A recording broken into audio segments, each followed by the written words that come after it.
preparando ou esperando, aguardando o arrebatamento.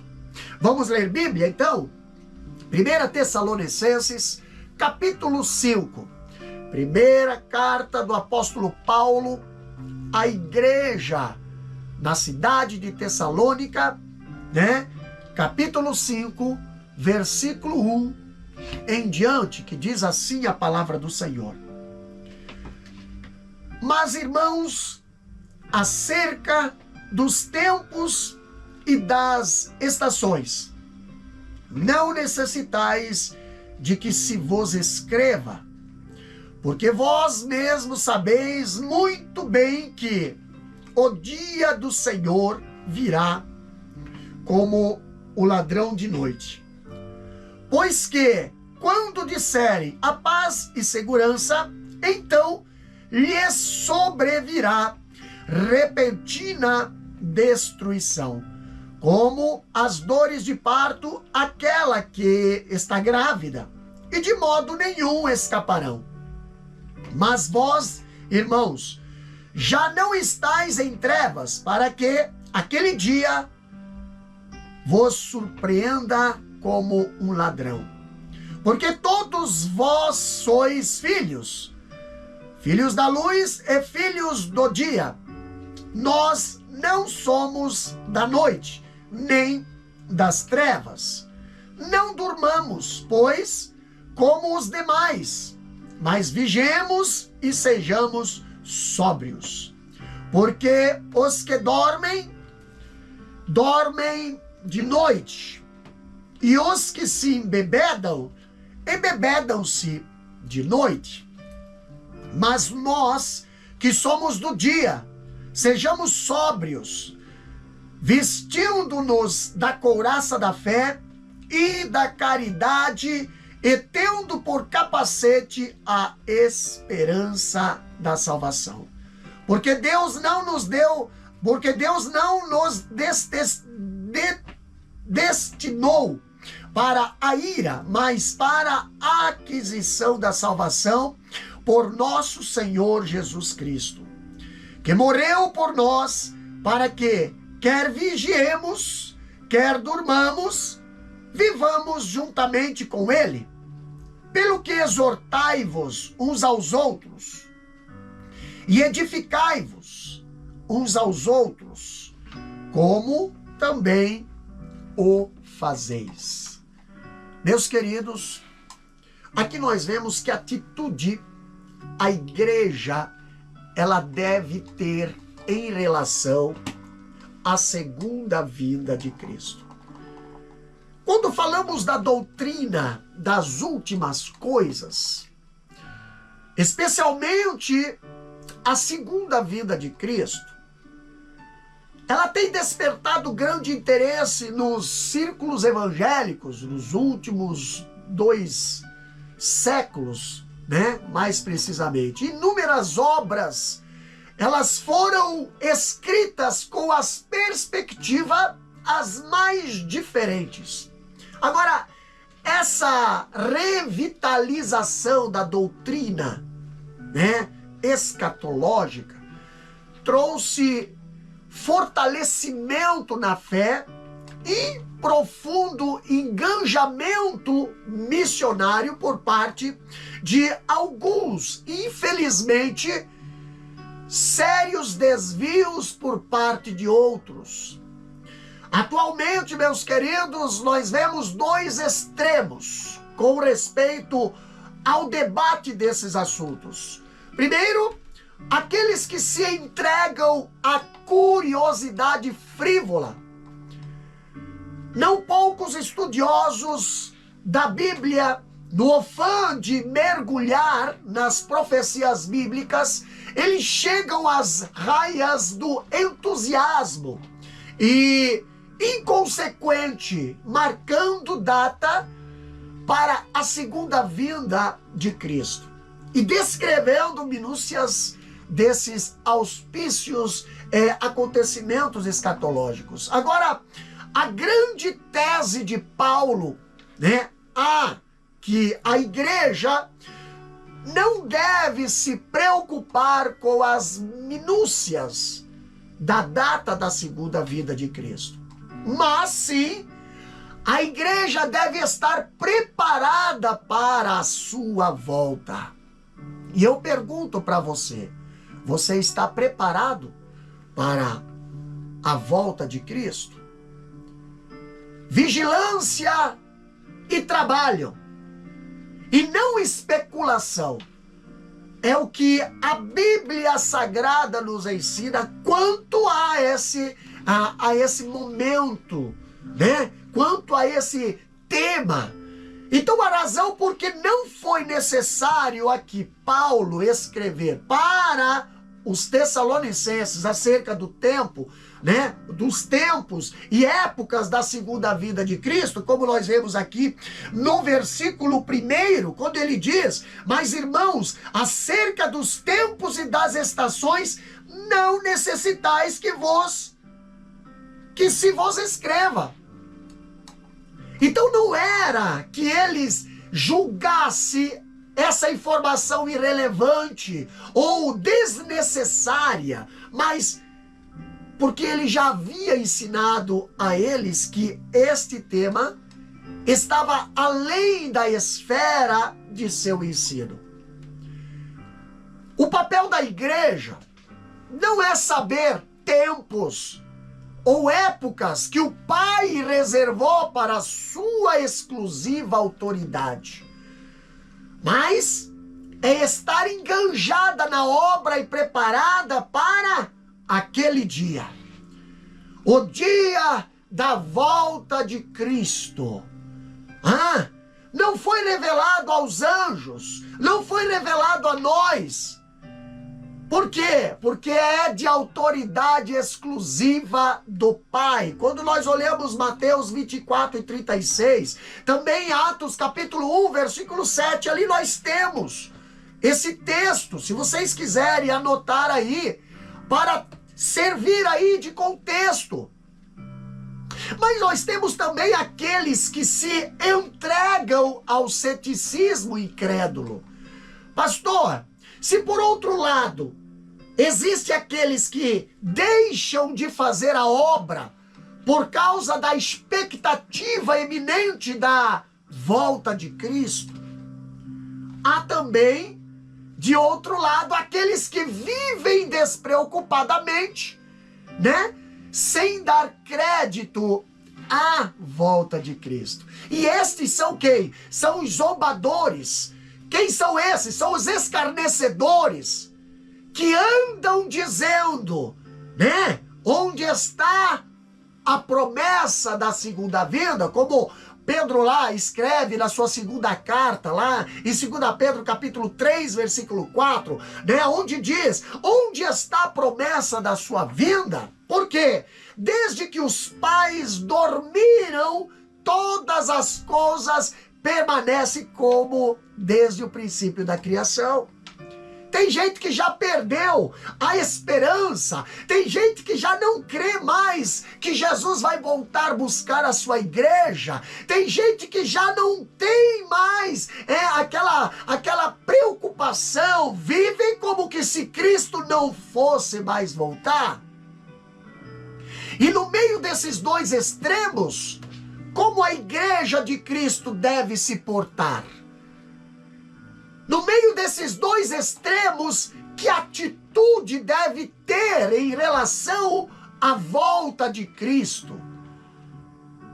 Aqui nós vemos a ideia de que a igreja ela deve aguardar a segunda vinda de Cristo como uma atitude de expectativa, com uma atitude de vigilância, coragem, militante e confiança. E aqui nós podemos considerar alguns pontos, partindo do capítulo 5 de 1 Tessalonicenses, versículo 1 em diante. Aqui nós vemos que a igreja ela deve aguardar a segunda vinda de Cristo com grande expectativa. Olha o que diz capítulo 5, versículo 1 a 3. Mas, irmãos, acerca dos tempos e das estações, não necessitais de que se vos escreva. Porque vós mesmos sabeis muito bem que o dia do Senhor virá como ladrão de noite. Pois que, quando disserem a paz e segurança, então lhes sobrevirá repentina destruição, como as dores de parto, aquela que está grávida, e de modo nenhum escaparão. Se nós olharmos em 1 Tessalonicenses, capítulo 4, versículo 13 ao 18, você vai ver que o apóstolo Paulo, ele respondeu a pergunta sobre a situação das pessoas que morem em Cristo, dizendo ali que elas não estão em nenhuma desvantagem, né, com respeito aos vivos. Então Paulo ali esclareceu a respeito daqueles que já dormem no Senhor, né? Mas agora Paulo responde mais uma pergunta da igreja sobre o tempo e a forma da segunda vinda de Cristo. Então aqui nós vemos que a segunda vinda de Cristo, ela virá em tempo desconhecido pela igreja.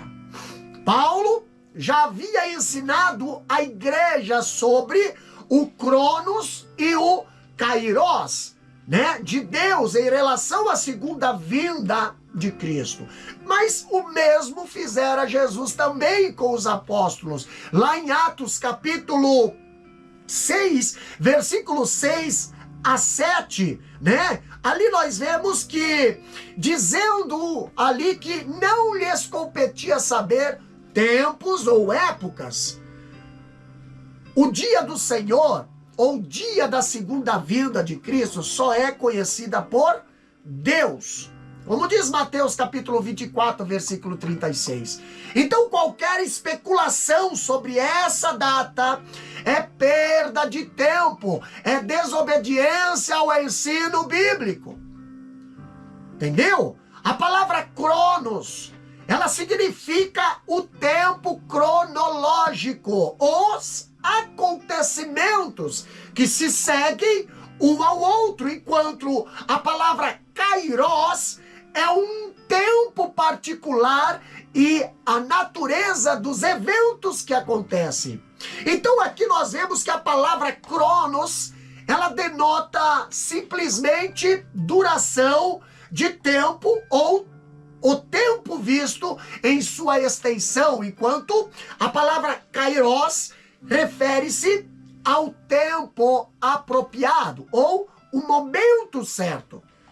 A igreja de Tessalônica, meus queridos, ela queria saber detalhes sobre o tempo da volta de Cristo. E Paulo não tem nada ali a acrescentar, além do que já havia ensinado oralmente aqueles crentes quando de sua ali permanência entre eles, né? Eles queriam ali saber com precisão o tempo da segunda vinda. Hoje você vê pessoas ali fazendo, já virando ali matemáticos, né? 3 mais 3 mais 1, 7. 7 mais 1, 8 menos 3. Fazia uma bagunça e não chega a lugar nenhum. Por quê, pastor? Porque Paulo já chamou ali, orientou a igreja de Tessalônica acerca dos tempos e das estações. Não necessitais que se vos escreva, porque eu já vos ensinei. Mas eles queriam saber com precisão o tempo da segunda vida. Mas Paulo não é um escatologista que se detém em datas, entendeu? Tem seitas aí que calcula datas, mas essas datas elas sempre não dão certo. E eles sempre, foi um erro de cálculo. Irmãos, não existe data para a volta de Cristo. O dia e a hora ninguém sabe, somente o Pai. Então, ele não vive como uma calculadora na mão, fazendo contas para marcar datas. Hoje nós vemos muitos crentes, né, calculando, somando, fazendo isso, fazendo aquilo. Mas olha o exemplo de Paulo, meus queridos. Tem gente que hoje quer ser melhor que Paulo. Paulo não estava ali fazendo conta, calculando, né, uma calculadora na mão, fazendo contas para marcar datas, né? Nem com o mapa profético fazendo conexões entre estes e aqueles acontecimentos históricos. Ele já havia ensinado à igreja que a ninguém foi dado conhecer com precisão o tempo exato da volta de Cristo. Somente Deus conhece esse dia. Agora presta atenção. Muitas igrejas, infelizmente, estão tão preocupadas com os sinais da segunda vinda que acabam esquecendo de fazer a obra de Deus. Quando olhamos para capítulo 5, versículo 2, aqui diz que a segunda vinda de Cristo, ela será repentina. O apóstolo Paulo fala que pois vós mesmos estáis inteirados com precisão de que o dia do Senhor vem como ladrão de noite. E aqui a palavra traduzida com precisão, né? A palavra traduzida aqui com precisão, ela significa acuradamente ou detalhadamente. Então, muitas pessoas hoje desejam ardentemente informações detalhadas acerca do tempo, acerca do curso dos últimos eventos, e há ainda escritores que estão dispostos a responder às perguntas escatológicas com pormenores minuciosos, né? E com não pouca imaginação. Filosofam e não vão a lugar nenhum. Mas alguns defensores do ensino, ainda, o ensino dispensacional, ele, a respeito da segunda vinda de Jesus, eles são especialmente propensos a oferecer cronogramas exclusivos, cronogramas exaustivos e esmerados dos eventos futuros. Mas Paulo não foi assim. Quando lhe pediram informação detalhada, nada mais tinha para dizer senão aquilo que diz nesta passagem. Então, os ensinadores cristãos atualmente fariam bem se seguissem o seu exemplo, o exemplo de Paulo, e assim eles evitariam ir além daquilo que está escrito, né? Como fala em 1 Coríntios, capítulo 4, versículo 6, olha o que diz aqui, ó.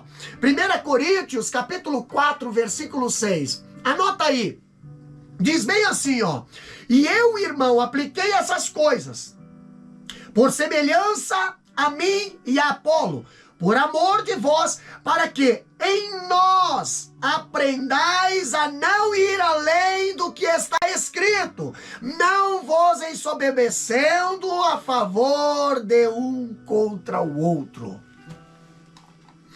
Quantas pessoas hoje estão indo além do que está escrito, né? Estão indo além do que está escrito. Mas outra coisa que nos traz aqui ao aprendizado através da palavra do Senhor é que a segunda vinda de Cristo, ela virá como um ladrão de noite.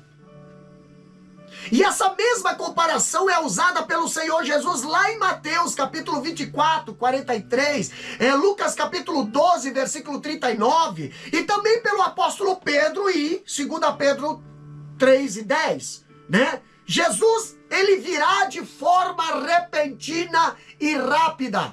Essa vinda, ela está descrita como um relâmpago que sai do Oriente e se mostra e vai até o Ocidente. Então, ela será tão rápida, ela será tão repentina quanto abrir e fechar os olhos. Quando ouvir o grito do noivo, não haverá mais tempo para se preparar. Você está me ouvindo neste momento. Ainda há tempo para você se preparar, para você entregar sua vida para Jesus, para você se consertar com Deus, para você se arrepender, para você aceitar a Jesus como Salvador. Ainda é tempo. Mas quando o noivo chegar, a porta será fechada e ninguém mais poderá entrar.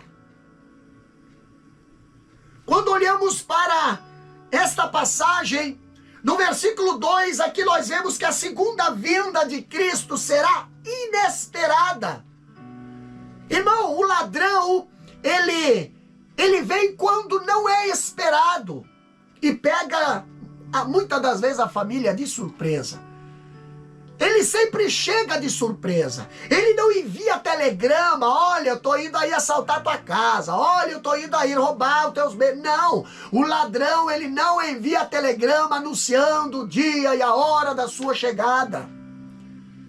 Nós devemos observar que o ladrão nunca envia antecipadamente uma carta de advertência sobre o seu plano, dizendo: olha, amanhã, tal hora, eu farei uma visita, esconda em lugar seguro os seus valores. Queridos, não. A Bíblia diz que ele vem repentina e inesperadamente. Por isso, é perda de tempo indagar quanto tempo falta, ou quando será esse dia, quando será essa hora, quando será? Você sabe quando será? Não, pastor, então prepara-te agora, te acerta com Deus agora. Quando Cristo voltar, meus queridos, as pessoas não vão estar apercebidas. Elas estarão despreparadas, elas estarão desprevenidas. E Jesus, ele faz um grande alerta para esse fato solene lá em Lucas, capítulo 12, versículo 39 a 40, quando ele fala em uma parábola dizendo bem assim: sabei, pois, isso, se o pai de família soubesse a que hora havia de vir o ladrão, vigiaria e não deixaria arrombar a sua casa. Ficai também vós apercebidos, porque a hora em que não cuidais, o Filho do Homem virá. Você sabia disso? Lucas capítulo 12, versículo 39 e 40. Esse versículo precisa tocar nos corações daqueles que não acreditam na volta de Cristo. Talvez quando vão acreditar será tarde demais, mas eu convido você a colocar em prática com a fé agora. Nós devemos lembrar que o ponto de comparação aqui é duplo. Primeiro, nós vemos a expressão, a imprevisão do evento, né? Aqui diz: o ladrão vem quando não é esperado e pega a família de surpresa. O segundo ponto, provavelmente, nós devamos também ver o elemento de uma má acolhida, né? Quando Paulo, ele está olhando a questão do ponto de vista daqueles que descobrirão que o dia é de julgamento e, portanto, diz que será tão repentino e mal recebido quanto a visita de um arrombador. Meus queridos, a Bíblia diz que o mundo será pego de surpresa, porque se recusa a ouvir a palavra de Deus, a atender a sua advertência. Hoje estão sendo anunciado a volta de Jesus. Jesus está às portas. Jesus vai voltar. Jesus vai arrebatar a sua igreja. Mas muitos estão com seus ouvidos tapados. Muitos não querem ouvir a palavra da nossa pregação. Mas vai chegar um dia que será tarde demais. Se nós olharmos 1 Pedro capítulo 3, versículo 20, Deus avisou que o dilúvio estava a caminho, e no entanto somente 8 pessoas creram e foram salvas. 8! Ló avisou ali sua família de que a cidade seria destruída, mas ninguém lhe deu ouvidos. Só você olhar Gênesis capítulo 19, versículo 12 a 14. Jesus, lá em Lucas capítulo 21, versículo 20 até o 24, Jesus avisou sua geração de que Jerusalém seria destruída. E muitos pereceram durante o cerco, mas Jesus avisou. O Senhor Jesus, meus queridos, ele disse que a sua volta, a sua segunda vinda, o mundo vai estar desatento. Porque será como nos dias do dilúvio, assim como foi nos dias de Noé. Ah, pastor, as pessoas estarão cuidando dos seus interesses. Hoje você não vê pessoas mais envolvidas com as coisas de Deus. Eles estão tão envolvidas com as coisas do seu interesse que esquece das coisas de Deus, esquece de cultuar a Deus, esquece de orar a Deus, esquece de buscar a Deus. Mas foi nos dias de Noé assim também. As pessoas, elas estavam ali casando-se e dando-se em casamento, comendo, bebendo, festejando.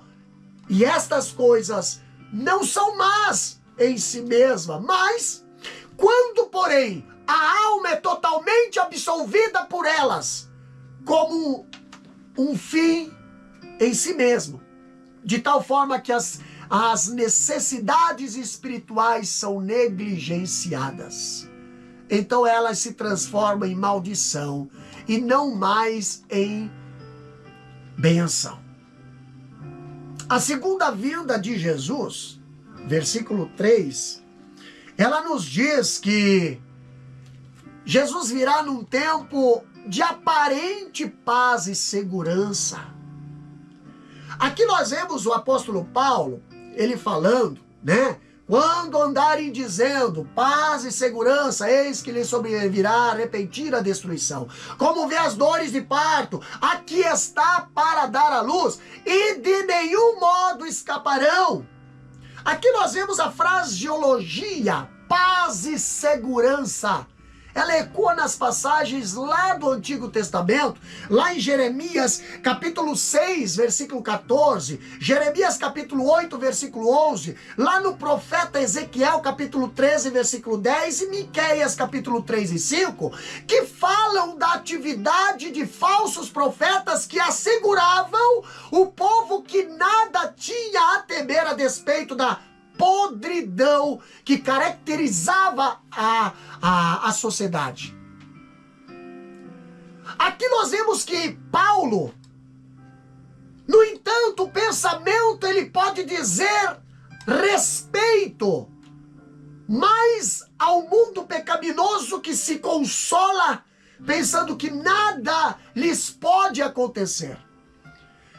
E será exatamente, meus queridos, quando isso estiver sendo dito, que lhe sobrevirá a repentina destruição. A palavra grega eirene, né, que quer dizer paz, alude ao contentamento no íntimo, a tranquilidade, supostamente aqui, baseada na paz estabelecida entre os homens. Mas já o termo aspaleia, que quer dizer segurança, ela indica uma segurança sem obstáculos e perturbações. Irmãos, sabe o que incomoda aqui nesse mundo? Para esse povo que gosta de viver no pecado, a igreja. A igreja incomoda. Você pode ver, a igreja é o incômodo para o reino de Satanás. A igreja é o incômodo para os viciados. A igreja é o incômodo para aquelas pessoas que estão ali se prostituindo. A igreja é o incômodo. Por quê? Porque a igreja verdade. A igreja é o incômodo para os mentirosos. A igreja é o incômodo para aqueles que vivem na sujeira. Sim. Agora eu acho interessante que quando Jesus voltar, o mundo vai estar pensando que a sociedade estará marcada por paz e segurança. Os homens ímpios, eles terão um grande senso de segurança. Os incrédulos, né, são como bêbados, vivendo em um paraíso falso e desfrutando uma segurança falsa, né? Os governos mundiais, como nós estamos olhando, né, os exemplos de hoje, e órgãos internacionais estarão erguendo monumentos a essa aparente paz e segurança. Os homens pensarão firmemente que estarão no controle, né? Acharão que estarão no controle da situação. Por isso, nós podemos afirmar, meus irmãos, que a volta de Cristo não será num tempo óbvio para as nações. Não! Os homens estarão no apogeu da sua autoconfiança. Os homens estarão ali se sentindo na fortaleza da paz interna e na segurança externa. O que o dinheiro hoje não pode comprar, né? Então, lhes sobrevirá o maior perigo. Jesus descreve essa aparente segurança. Jesus fala sobre essa aparente segurança dos homens quando da sua segunda vinda. A Bíblia diz que assim como foi nos dias de Noé, também será nos dias do Filho do Homem. O povo comia, o povo bebia, casava e dava-se em casamento, até o dia em que Noé entrou na arca. E veio o dilúvio e destruiu a todos. Você pode conferir lá em Lucas capítulo 17, versículo 26 até o 30. Ainda Jesus, ele continua dizendo, né? Ele fala, e o mesmo nos dias de Noé, nos dias de Ló. O mesmo aconteceu nos dias de Ló. Comiam, bebiam, compravam, vendiam, plantavam e edificavam. Mas no dia em que Ló saiu de Sodoma, choveu do céu fogo e enxofre. E destruiu a todos. Assim será no dia em que o Filho do Homem se manifestar. Então, meus queridos, a segunda vinda de Cristo, ela será inescapável. Aqui nós vemos a repentina, né? A repentinidade da parousia. Ela é enfatizada pela segunda comparação de Paulo, quando ele fala como vê as dores de parto, a que está para dar à luz, e de nenhum modo escaparão. Aqui no capítulo 5, versículo 3, né? Essa é uma metáfora bíblica comum. Se você olhar em Salmo 48, versículo 6, também Isaías 13, versículo 8, né? Isaías capítulo 21, versículo 17 e 18, também Jeremias capítulo 6, versículo 24, Jeremias capítulo 22, versículo 23 e Miqueias capítulo 4, versículo 9, ali são usadas para expressar a pura dor e agonia de experiências desagradáveis. Essa figura enfatiza aqui a inevitabilidade e a inescapabilidade desse julgamento. Para os que estiverem despreparados, o dia do Senhor terá o caráter de um julgamento certeiro. Então aqui nós vemos que o mundo inteiro agonizará como uma mulher que está em trabalho de parto. A mulher grávida traz em seu próprio ventre a causa de sua dor eventual. E o mundo, em sua iniquidade, tem o mesmo procedimento. Por quê? Porque nutre aquilo que lhe fará passar dor. Dor, grande dor.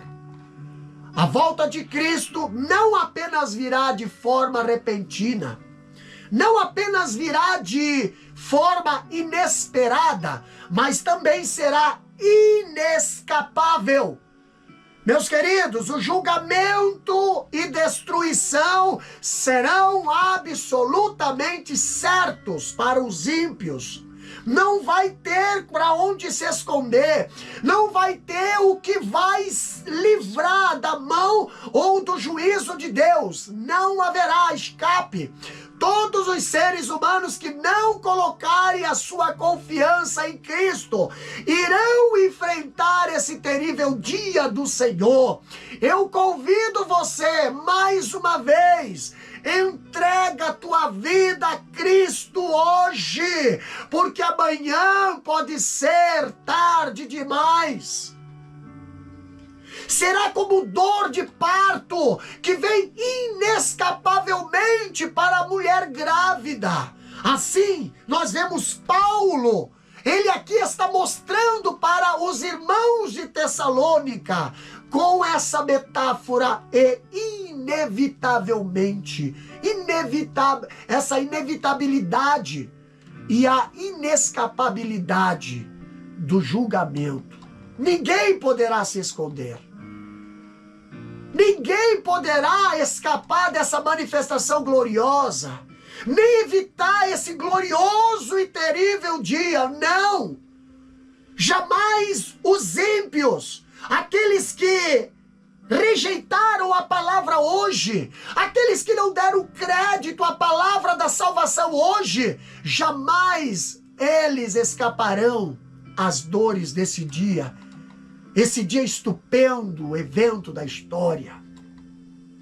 E a desesperada, porém frustrada tentativa do ímpio aqui para escapar desse dia, meus queridos, é vividamente retratada lá em Apocalipse, capítulo 12, capítulo 6, versículo 12 até o 17. Ninguém poderá escapar. A segunda vinda de Cristo, ela será um dia de glória, mas também será um dia de terror ao mesmo tempo. Se na volta de Cristo será o dia da recompensa dos salvos, como fala em 1 Tessalonicenses capítulo 4, versículo 13 a 18, ao mesmo tempo será o dia de terror e de catástrofe para os ímpios, destruição. E exatamente no mesmo instante que o mundo estará se afundando de sua paz e segurança, né? Uma repentina destruição se iniciará. A igreja subirá e aqueles que ficaram passarão pela grande tribulação, e o juízo descerá sobre esse povo. Essa destruição será totalmente inesperada. O profeta Isaías, ele descreve, né?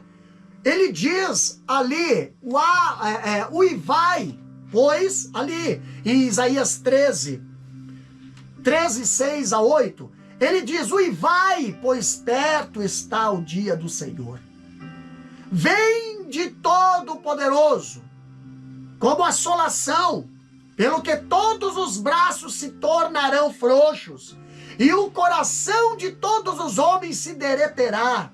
Assombrar-se-ão e apoderar-se-ão deles dores e ais, e terão contorções como a mulher parturiente. Olharão atônicos uns para os outros, o seu rosto se tornará rosto flamejante. Meus queridos, está tudo na Bíblia. Já está sendo anunciado. Esse dia é descrito como um grande e terrível dia do Senhor. Será o dia de juízo. o dia do julgamento, o dia do Senhor, o dia da segunda vinda de Cristo, como diz Mateus 24, versículo 27, versículo 37 e versículo 39. Será o dia de glória para os salvos, será um dia de alegria para os salvos, mas será dia de pranto, dor e de perdição para os ímpios. Está lá em Amós capítulo 5, versículo 18 a 20. Os escritores do Novo Testamento identificam o dia do Senhor como o dia da segunda vinda de Cristo. E aqui, nós temos aqui que o ensino para que o judeu, todo o tempo, estava dividido em duas eras. A era presente, que se considerava absoluta, e a irremediável má, né? Então a era futura, que seria a época de ouro de Deus. Mas entre ambas estava o dia do Senhor. Esse dia seria terrível, seria como as dores de parto de um mundo novo, né? Um dia em que o mundo se destroçaria e o outro nasceria para a vida, né? Irmãos,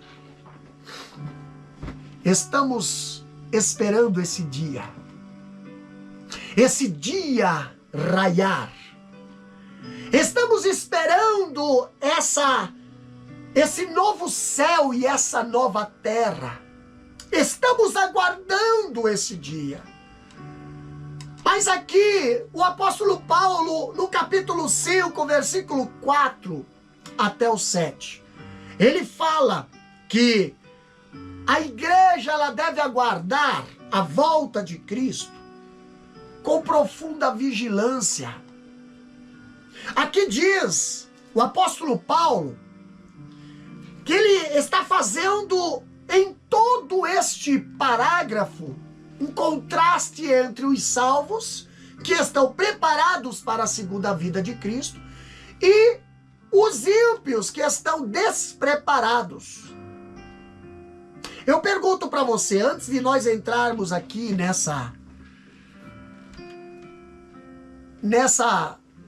nesse contraste, eu pergunto, você está do lado de quem? Do lado daqueles que estão se preparando para a volta de Cristo? Ou do lado daqueles que está despreparado ainda? É uma pergunta que eu faço neste momento para você.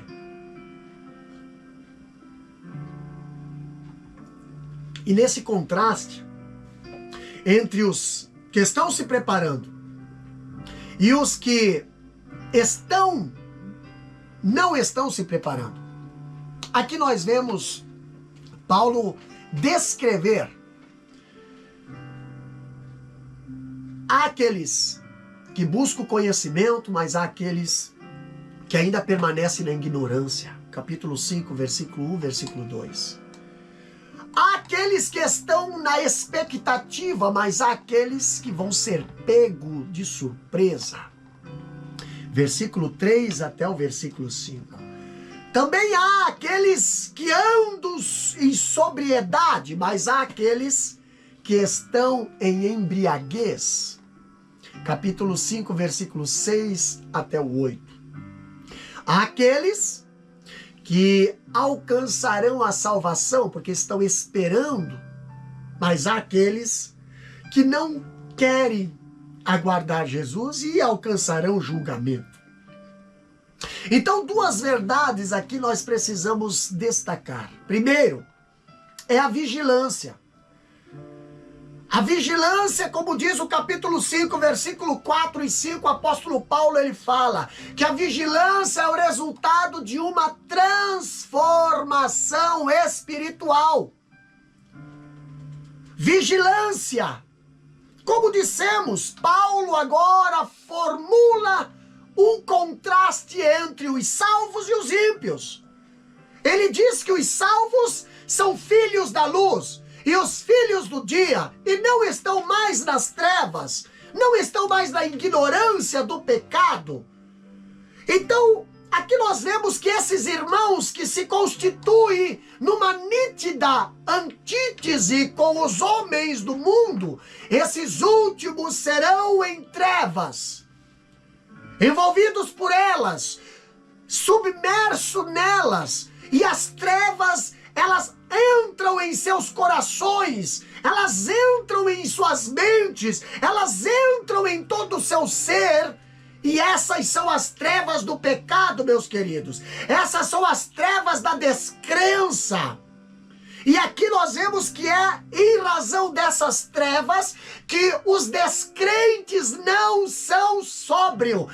É em razão dessas trevas que os descrentes nem são vigilantes também. Por quê? Porque só em Cristo a luz, ele diz: eu sou o caminho, eu sou a verdade, eu sou a luz. Quem anda comigo anda na luz, quem não anda comigo anda nas trevas. A segunda vinda de Cristo, entre mentes, não apanhará os filhos da luz dormindo desprevenidos e despreparados. Não. Embora aqui nós vemos os salvos não saibam, né, o dia. Embora os salvos não saibam a hora da volta de Cristo, mas eles têm azeite em suas lamparinas. Eles estão esperando o noivo e sairão ao seu encontro. Se lembra da passagem de Mateus, capítulo 25, lá das 10 virgens? Ah, pastor, os salvos, eles amam a volta de Cristo, eles esperam a volta de Cristo, eles oram pela segunda volta de Cristo, apressa a segunda vinda por intermédio de seu serviço consagrado, e para estes a volta de Cristo será dia de luz e não de trevas. Os crentes, meus irmãos, eles foram transformados. Então eles não vivem apenas de aparência, como as 5 virgens nécia. Se lembra? As 5 virgens nécia e as 5 virgens prudentes? Sim, as 5 virgens nécia, elas viviam de aparência, elas tinham ali os seus trajes, elas ali se comportavam como virgem, ela tinha suas roupas brancas, elas tinham até aliança com o noivo, mas elas se esqueceram de cuidar da sua lamparina. Elas não deixam ali para cuidar das suas lamparinas. O azeite terminou, a lamparina se apagou. Elas tinham títulos de cristão, elas tinham títulos de salvo, elas tinham títulos de evangélico, sim, mas o Espírito Santo não habitava mais naquela vida. Meu Deus do céu, você está entendendo, né? As virgens prudentes, elas não deixaram para se preparar na última hora. Elas não fizeram mudanças apenas externas. Não, elas foram transformadas radicalmente, como a luz se diferencia das trevas e o dia se diferencia da noite. Interessante que quando a rainha Maria de Orange, ela estava morrendo, ali a história diz que o seu capelão, ele tentou prepará-la com uma leitura e ela respondeu ali: eu não deixei este assunto para esta hora. Tem gente que deixa para resolver as coisas em cima da hora, né? Na última hora. Mas o dia e a hora você não sabe. Então não deixa para resolver em cima da hora. Talvez pode ser tarde demais. Não deixa para buscar ao Senhor em cima da hora. Talvez pode ser tarde demais. não deixa para voltar para a casa do Senhor em cima da hora, pode ser tarde demais. O dia, a hora é agora. E Paulo fala sobre a vigilância. A vigilância, ela deve ser constante. Paulo, ele exorta sobre o perigo do crente imitar o ímpio em vez de influenciá-lo. O perigo de a igreja assimilar o mundo em vez de confrontá-la. Meus queridos, os filhos da luz não podem dormir como aqueles que vivem nas trevas. Os filhos da luz, eles têm que estar vigilantes, eles têm que estar atentos. Por quê? Dormir aqui não tem o sentido natural, descansar. Dormir aqui não tem o sentido metafórico, morrer, mas o sentido moral. Dormir aqui tem um sentido moral, que é viver como se nunca houvesse de vir o dia do juízo. Pressupõe-se a existência de um relaxamento espiritual e moral nesses últimos dias. E significa estar despreparado, como as 5 virgens loucas, lá de Mateus 25, versículo 3 e o versículo 8. E aqui nós vemos, nessa linha de pensamento, usando esse texto das virgens, que a referência aqui diz respeito ao sono moral. O estado em que uma pessoa é espiritualmente inconsciente, insensível à chamada de Deus. Então, o sono e a embriaguez estão associados com a noite e não com o dia. São estados que pertencem à situação na qual os cristãos já foram libertos. Quando uma pessoa está dormindo, ela não está alerta. Quando uma pessoa está dormindo, ela não está nem envolvida no que está acontecendo ao seu redor. Então, assim, quando um crente está dormindo, ele não está vigiando, nem está envolvido nas coisas de Deus.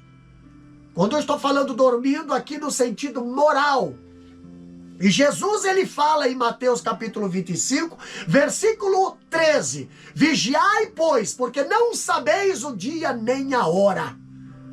Então Paulo, o apóstolo Paulo, ele fala desses aspectos vitais nessa preparação para a volta de Cristo. Primeiro, no versículo 6 aqui do capítulo 5 de 1 Tessalonicenses, aqui ele diz: porque todos vós sois filhos da luz e filhos do dia.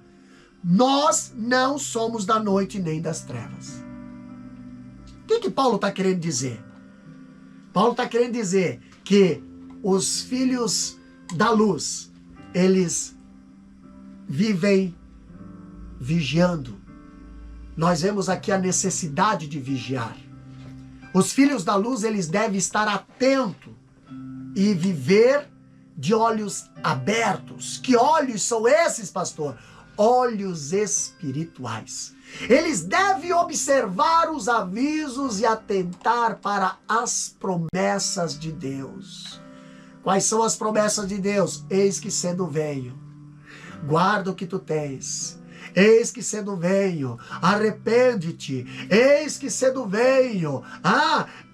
É só olhar as cartas ali para as igrejas da Ásia, né? Onde a revelação foi dada na ilha de Patmos para o apóstolo João, em Apocalipse, do 1 ao 3. A igreja deve estar vigilante, deve viver em obediência, sabendo que o dia do juízo se aproxima. Mas, pastor, ser vigilante significa viver uma vida santificada, consciente da vinda do juízo ou do dia do juízo. Então, aqui nós pressupomos precauções espiritual e precauções morais, tá? Então, a necessidade de vigiar. Mas no versículo 7 também diz que nós temos que ter a necessidade de ser sóbrios. Versículo 7 fala: porque os que dormem, dormem de noite, e os que se embebedam, embebedam-se à noite. Então aqui, ser sóbrio, o que quer dizer? Ser sóbrio significa estar cheio de ardor moral, cheio de ardor espiritual. Não é viver super empolgado. Não, por outro lado, não é viver indiferente, né? Mas é viver firme e racionalmente. A sobriedade é exatamente o oposto da embriaguez. Nós vemos que o bêbado é uma pessoa que perde o controle das suas faculdades mentais e está fora de controle, de contato com a sua realidade. Uma pessoa bêbada, uma pessoa, né, que ela perde ali a sua, né, faculdade, ela perde muitas das vezes o seu raciocínio, né? Mas uma pessoa sóbria, ela tem o autocontrole. Uma pessoa embriagada, por sua vez, não apenas perde o autocontrole, mas também não se apercebe dos perigos da sua volta. Já a pessoa sóbrio, ser sóbrio, que Paulo aqui está dizendo, é viver preparado para a volta de Cristo a todo instante. Então nós devemos ter azeite em nossas lâmpadas todo dia. Nossas lamparinas têm que estar abastecidas e sendo abastecidas todo momento. Devemos vigiar todo momento. Devemos aguardar a volta de Cristo todo momento. Devemos orar para que Ele venha todo dia. O apóstolo Paulo, ele fala aqui, ele diz: e digo isto a vós outros que conheceis o tempo. Ele diz, porque já é a hora de vos despertardes do sono, porque a nossa salvação está agora mais perto do que quando no princípio cremos. Vai alta a noite, vem chegando o dia. Deixemos, pois, as obras das trevas e revistamo-nos das armas da luz. Andemos dignamente como em pleno dia, não em orgias e bebedices, não em impudicícias e dissoluções, não em contendas e ciúmes, mas revestivos do Senhor Jesus Cristo, e nada disponhais para a carne no tocante às suas concupiscências. Está lá em Romanos capítulo 13, versículo 11 até o 14. A igreja, meus queridos, ela deve aguardar a volta de Cristo com uma corajosa militância. O versículo 8 diz: mas nós que somos do dia, primeiro, sejamos sóbrios, vestindo-nos da couraça da fé e da caridade, e tendo por capacete a esperança da salvação. Então aqui nós vemos Paulo destacar algumas verdades. A primeira verdade é que nós devemos aguardar a volta de Cristo não como espectadores passivos, mas como soldados militantes. Aí eu pergunto, você que serve a Deus, por que você não anda mais revestido da armadura de Deus? Muitas pessoas adotam uma posição escapista, né? Uma posição omissa em relação à volta de Cristo. Trancam-se em seus guetos, né? Em seus guetos, vasculhando profecias, vasculhando sinais, ao mesmo tempo em que se esconde dos confrontos sociais. Essas pessoas vivem tão absortas, né? Tão absortas que com as profecias que esquecem da missão. Vivem tão ocupadas em identificar tempos, épocas, reservadas apenas ao Senhor, que esquece de obedecer à grande comissão dada pelo Senhor. Aqui nós podemos afirmar que viver na expectativa da volta de Cristo não é vestir um lençol branco e assentar-se no alto de um monte. Não. É o que, pastor? É justamente esse tipo de atitude que Deus condena. É só olhar Atos capítulo 1, versículo 10 e 11. Antes é viver à luz de sua volta, conscientes de que as nossas obras serão julgadas e de que não teremos novas oportunidades de servir. Pastor, esperar a volta de Cristo é viver de acordo com os valores da eternidade. Já se preparar agora.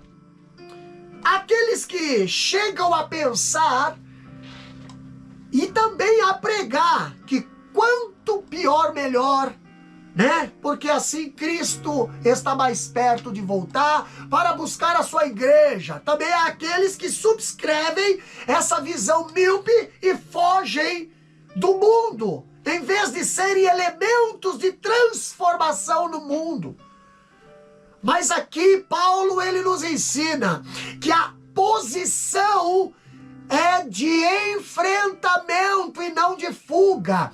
A posição que a igreja precisa estar aguardando a volta de Cristo é preparada, é equipada com escudo, com a armadura de Deus, aguardando a segunda vinda de Cristo, não fugindo dos embates do mundo com vestes ancessionais, mas estando no campo de combate como soldado de Cristo.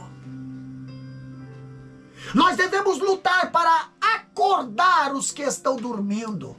Nós devemos vigiar para que o inimigo não nos enrede com as suas astúcias. Nós devemos nos preparar para aguardar o nosso grande Deus e Salvador Jesus Cristo, como diz 1 João capítulo 3, versículo 3. Nós devemos aguardar a volta de Cristo, protegendo nossos corações e mentes em Cristo. Quantos hoje estão vivendo com as suas mentes desprotegidas? Mas a couraça protege o coração, mas o capacete protege a cabeça. Mente e coração deve ser protegido na medida em que entrarmos nessa renhida peleja. Irmãos, quantos estão hoje andando pelo mundo sem o capacete da salvação? Quantos estão sendo atingidos na mente com as setas do inimigo, com as provocações do inimigo, com as armadilhas do inimigo? Mas o que pensamos e o que sentimos deve estar debaixo da proteção divina.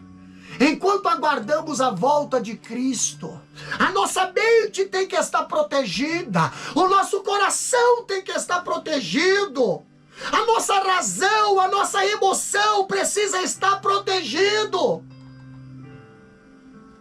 A fé e o amor são como uma couraça que cobre o coração. A fé em Deus e o amor pelo povo de Deus A esperança é um capacete resistente que protege os pensamentos. Quantas vezes Satanás tem colocado em sua mente pensamentos de desânimo, pensamento de derrota, pensamento de desistência, pensamento de fracasso. Mas eu convido você neste momento que está me ouvindo aí, do outro lado, revista sua cabeça, sua mente com o capacete da salvação, para que você não venha a retroceder, mas que você venha avançar, que você venha a continuar, que você venha alcançar o alvo que é do prêmio da soberana vocação, que é a nossa salvação. Com a cabeça e o coração corretos, com a cabeça e o coração protegido, o homem inteiro andará direito. Sabe por que muitos hoje têm aparência de cristão, mas os seus atos não são de cristão? Sabe por que muitos têm aparência de virgem, mas os seus atos são como meretriz? Por quê, pastor? Porque não tem proteção na mente e não tem proteção no coração. Os incrédulos enchem sua mente de coisas deste mundo, enquanto os cristãos consagram a sua mente, são consagrados, né? Voltam a sua atenção para as coisas do céu. Aleluia! Colossenses capítulo 3, versículo 1 a 3. Pensamos nas coisas que são de cima, desejamos as coisas que são de cima. Queremos alcançar aquele novo céu, pastor, as novas, a nossa nova vida, onde não haverá mais dor, não haverá mais sofrimento, não haverá mais nada, injustiça. Nós devemos aguardar a segunda vinda de Cristo, revestindo-nos das 3 virtudes cardeais, que é a fé, né? E o amor, que protege o nosso coração, e a esperança da salvação, que protege a nossa mente. Uma fé viva em Cristo, meus queridos, e um amor profundo por Deus e pelo próximo, nos livra dos dardos inflamados do maligno. Uma esperança firme na gloriosa salvação e recompensa que se consumarão na volta de Cristo, protege a nossa mente de qualquer dúvida, ou qualquer sedução deste mundo. Por que Satanás não consegue colocar dúvida no coração de um cristão verdadeiro? Porque ele está com a sua fé firme, inabalável nas promessas de Deus. O homem pode quebrar suas promessas. Pastor, hoje tu vê tanta gente que prometeu e não cumpriu, né? Mudam toda hora as suas palavras, mas eu quero falar para você que o Deus que nós servimos, o Deus de Israel, ele vela pelas promessas que ele fez. Ele cumpre as promessas que ele fez. Os seus planos não serão frustrados. Então, nós temos que crer, estar firmes nas promessas do Senhor. A fé e o amor são as qualidades essenciais que o cristão deve demonstrar com relação a Deus e aos homens. E a esperança da salvação final é a garantia que o capacita a perseverar a despeito de todas as dificuldades, né? Outra coisa que nós vemos aqui é que a igreja, versículo 9 e 10, a igreja ela deve aguardar a volta de Cristo com confiança. O apóstolo Paulo, ele tem a garantia do futuro porque ele finca ali os pés no solo firme do passado. Ele tem a certeza da glória porque está estribado na redenção realizada na cruz.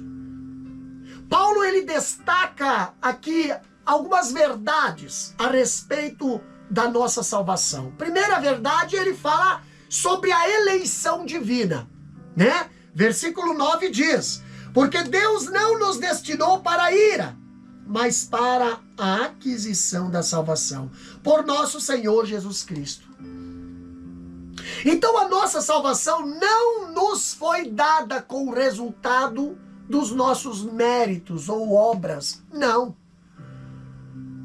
Mas como destinação do próprio Deus. A salvação, ela tem dois aspectos. Um negativo e o outro positivo. O negativo, negativamente, a salvação é o livramento da ira. Deus não nos destinou para a ira. Então, capítulo 1, versículo 10, né? E o capítulo 5, versículo 9 de 1 Tessalonicenses. E positivamente, a salvação é a propiciação dos resultados da obra de Cristo na cruz, como fala capítulo 5, versículo 9 e 10. Então, Deus não nos destinou para a ira, mas Deus nos destinou para a salvação. Quando fala em João 3:17, né? Porque Deus enviou o seu Filho ao mundo não para que julgasse o mundo, mas para que o mundo fosse salvo por ele. Outra coisa que nós vemos aqui, além da confiança, né? Nós encontramos a redenção na cruz. No versículo 9 e 10, ali diz: porque Deus não nos destinou para a ira, mas para a aquisição da salvação por nosso Senhor Jesus Cristo. Versículo 10, que morreu por nós, para que, quer vigiemos, quer durmamos, vivamos juntamente com Ele. Olha só que interessante. A razão por que os crentes podem aguardar a salvação não é a ira. Entendeu? Ela, ali, a razão por que os crentes devem ou podem aguardar a salvação e não a ira, ela encontra-se na pessoa de Jesus, que morreu por eles. Se Jesus não tivesse morrido, teria sido, né? Nós teríamos sido destinados para a ira. Mas a morte de Cristo teve o efeito de um sacrifício expiador do pecado, e que ao morrer ele ficou solidário conosco em nossa pecaminosidade, a fim de que sejamos solidários com ele na sua justiça.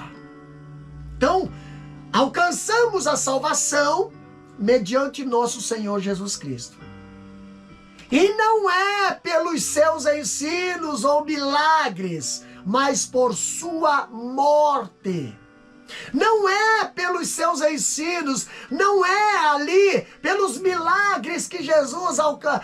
Não, Senhor, mas é pela sua morte. Então a eleição divina não anula a cruz de Cristo, mas esta é centrada nela. Somos salvos pela morte de Cristo. Foi o sacrifício vicário e substitutivo que nos livrou da ira e nos deu a vida eterna. Então, nós não podemos separar a teologia da cruz da teologia da glória.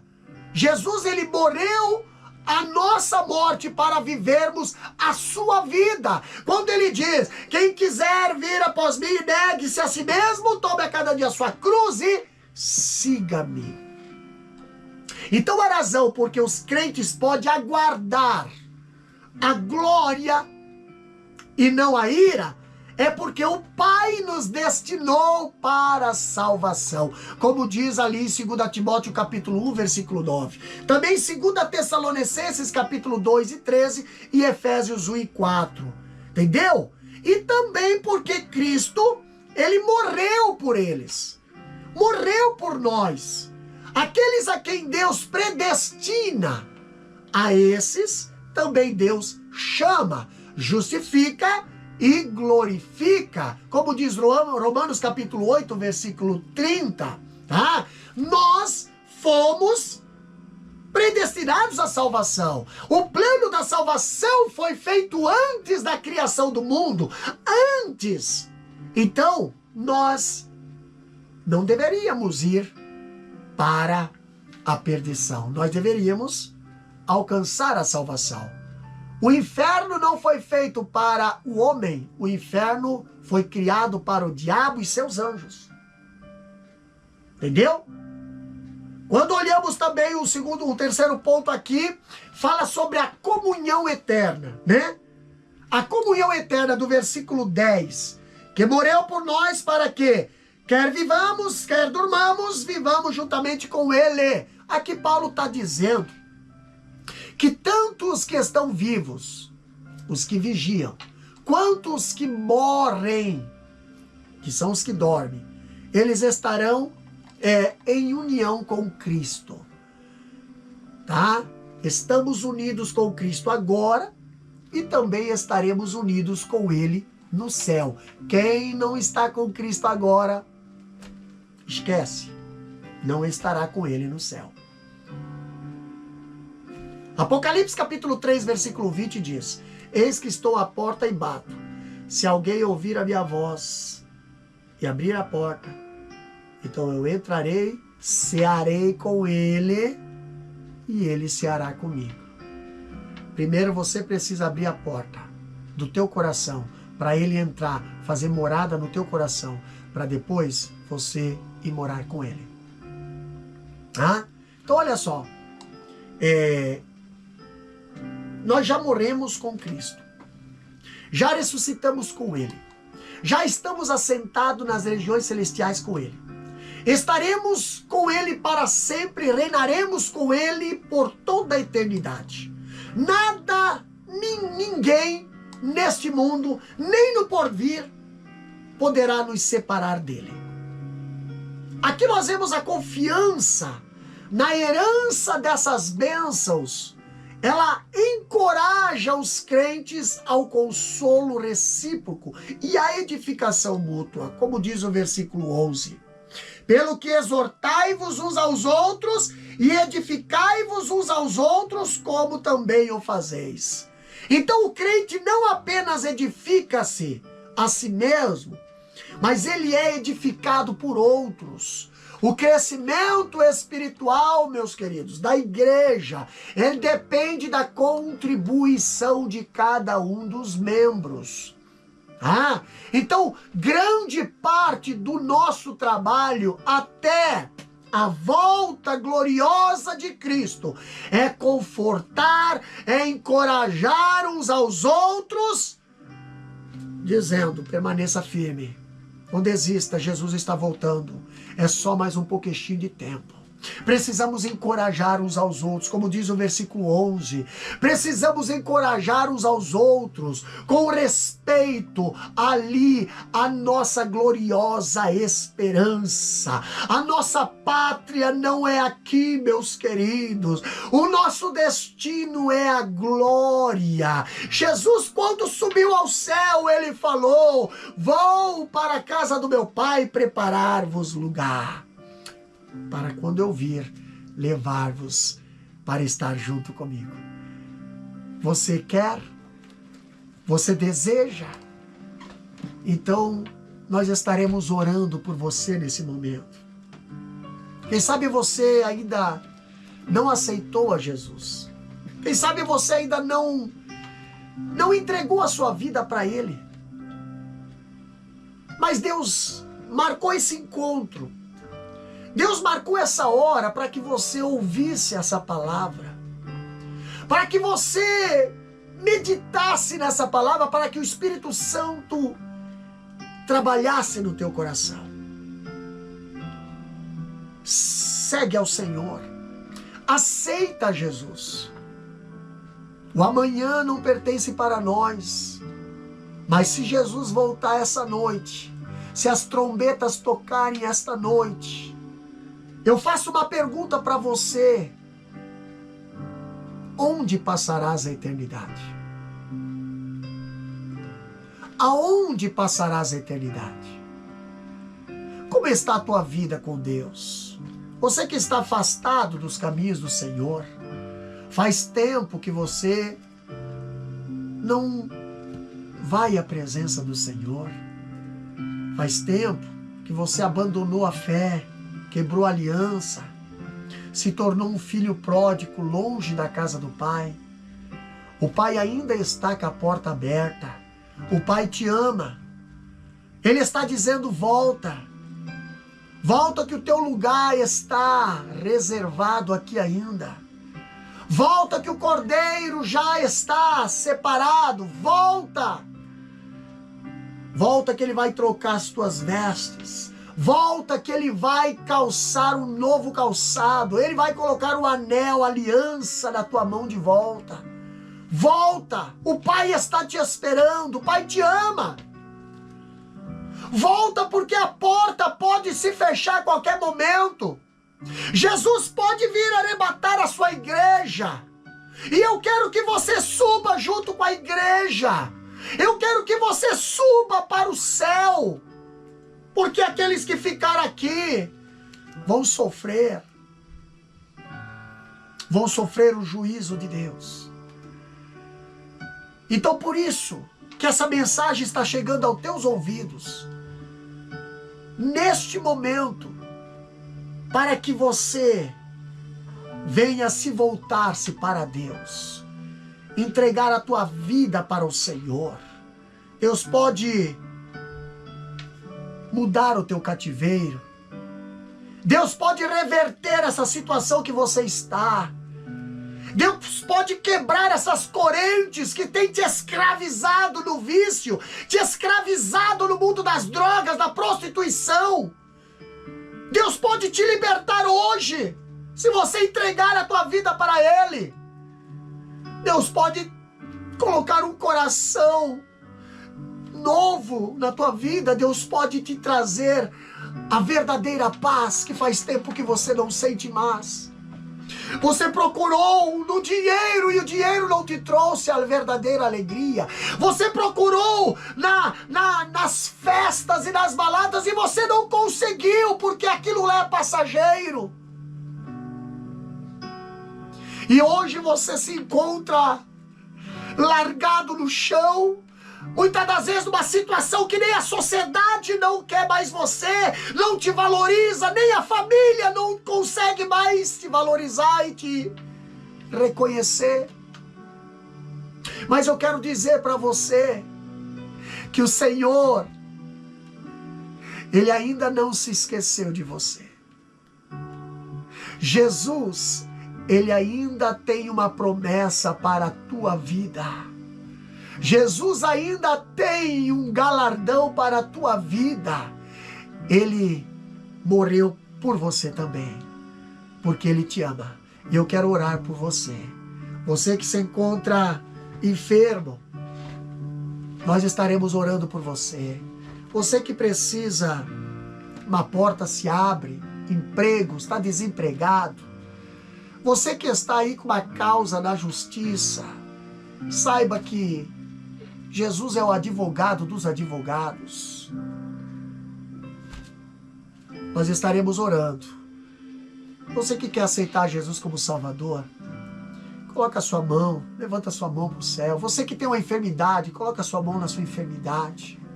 Você que está se reconciliando, você que está aí do outro lado, quem sabe em lágrimas, eu sei, o Senhor está falando contigo. O Senhor está falando no teu coração. Mas ainda Ele fala. Ainda a voz dEle você pode ouvir. Mas vai chegar um dia que não se ouvirá mais. Então aproveita a oportunidade nesse momento. Deus querido, te agradecemos, Pai, por esta palavra. Te agradecemos, Senhor, pela tua presença, Pai, aqui nesta live. Deus, aí do outro lado, Senhor, desta tela, há pessoas, Pai, que só tu conheces a situação. Há pessoas que só tu sabes, Senhor, a situação que está vivendo, Pai, a necessidade. Só tu, Senhor, tem contemplado o grito de socorro. Só tu, Senhor, tem contemplado a angústia. Mas Deus, a tua palavra, Senhor, foi ministrada nesta live. E se alguém, Pai querido, uma alma, aí do outro lado, Senhor, que está, Senhor, desejosa, querendo entregar a sua vida para ti, já sofreu tanto, já teve tanto prejuízo, já teve tanta desgraça, já procurou resolver, já procurou respostas em todos os lugares, mas ninguém consegue resolver. Pai querido, tu foi apresentado nesta live, Senhor. Tu foi apresentado a essas vidas, meu Deus. Agora elas estão aí, Senhor, acenando com a mão para ti, meu Deus, entregando as suas vidas para ti. Deus querido, perdoa, Senhor, os seus pecados. Pai Santo, escreve o nome deles no livro da vida. Pai querido, também recebe, Senhor, aqueles que estão, Pai Santo, ali se reconciliando contigo através desta oração. Pai querido, que eles tenham se afastado, mas agora, Senhor, o teu Espírito Santo tem tratado, tem trabalhado, Senhor, e tem convencido. Pai querido, não é o pastor Davi, mas é a tua palavra, Senhor, que convence. É o teu Espírito Santo, Senhor, que trabalha em cada vida, em cada coração. Recebe, Senhor. Recebe neste momento essas vidas. Pai Santo, essas pessoas que estão enfermas, aquelas pessoas que estão no hospital, na UTI, aquelas pessoas que estão diagnosticadas, Senhor, ali desenganadas, Pai, pelos médicos.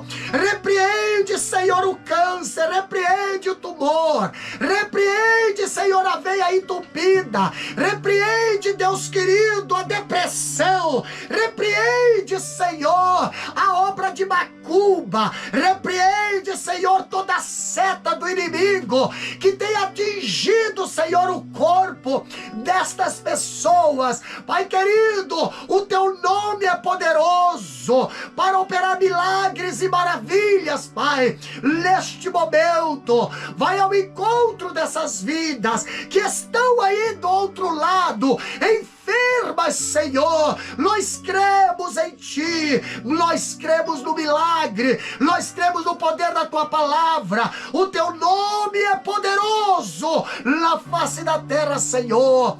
Pai querido, abençoa cada um, aqueles que estão desempregados, Deus, abre as portas de emprego para eles. Pai, abençoa os Teus filhos, abençoa as empresas, abençoa, meu Deus querido, a Tua igreja que está participando da live nesse momento, que estão compartilhando em suas redes sociais esta programação neste momento. Abençoa a Tua igreja, meu Deus, é o que nós te pedimos, Pai, no nome de Jesus. Amém e amém.